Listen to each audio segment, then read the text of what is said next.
Hey intellectual historian fans, welcome back to another episode of Quotes in Context. Today we're diving into a powerful quote by Mary Wollstonecraft from her groundbreaking work, A Vindication of the Rights of Woman, published in 1792.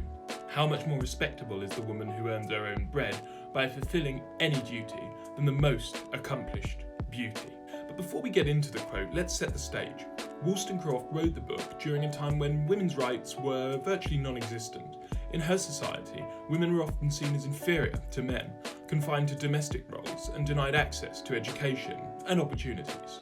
In the 18th century, the Enlightenment was a period of intellectual flourishing, discussing rights extensively, but mostly among men. Women were often left out of these conversations, as if their rights were a mere afterthought. But there was one thinker who did discuss women's rights, and that was Jean-Jacques Rousseau in his work Emile. But he argued that women should indeed be educated, but only to become good wives and mothers, to please men essentially. To Wollstonecraft, this was hypocrisy. She challenged the prevailing notion of her time that a woman's worth was solely determined by her beauty and ability to attract a husband.